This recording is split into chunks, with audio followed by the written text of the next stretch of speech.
In ancient times, when night fell and gentle winds blew across the hills of Greece, people often told each other stories about the gods on Mount Olympus.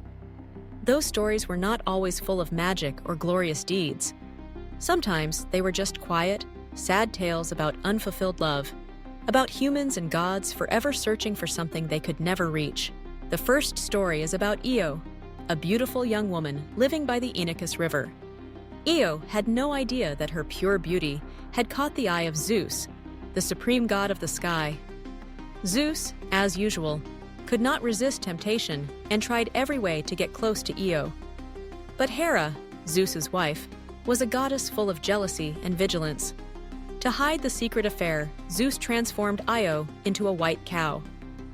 Io wandered everywhere, her sad eyes looking at the world through her new form. Hera, of course, was not easily fooled. She entrusted Io to Argus, a giant with 100 eyes to guard her. During long nights, Io could only cry silently, tears falling onto the soft grass.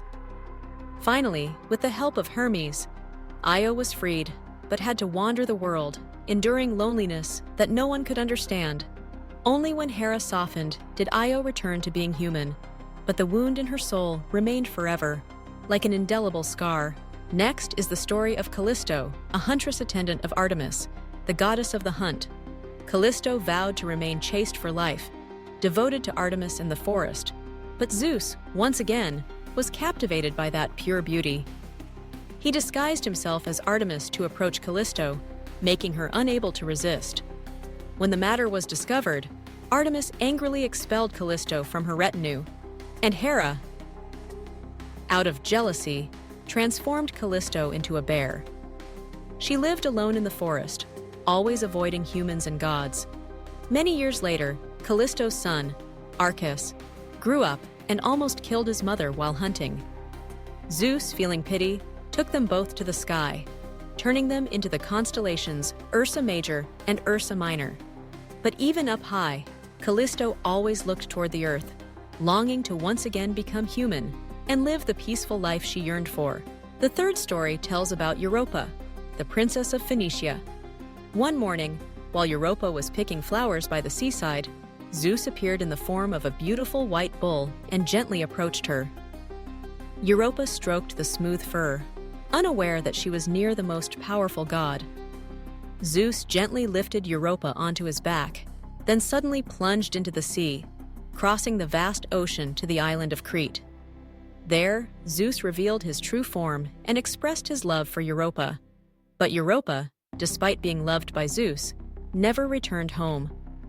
The longing for her family and homeland haunted Europa throughout the days that followed. It is said that because of Europa's sorrow, that land was named Europe, as a reminder of the girl far from home and her sad love. Finally, there is the story of Semele, a princess of Thebes.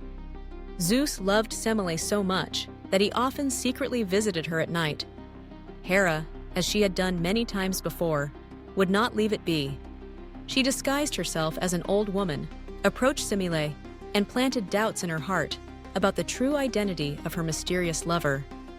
Confused, Semele begged Zeus to reveal his divine form before her. Zeus, bound by his oath on the river Styx, could not refuse. But the radiance and power of a god were too great for a mortal human. Semele was burned to ashes by the divine lightning. When Semele died, Zeus saved the child in her womb, Dionysus, sewing him into his thigh until the day the child was born. Although Semele was later taken to Olympus, she remains a symbol of the painful price humans pay when they love a god. Those stories, when told, are not just sad tales of failed love. They are also lessons about the limits between humans and the divine, about dreams beyond reach, about loneliness that even the most powerful gods cannot erase for mortals. Io wanders in the form of a white cow. Callisto is alone deep in the forest.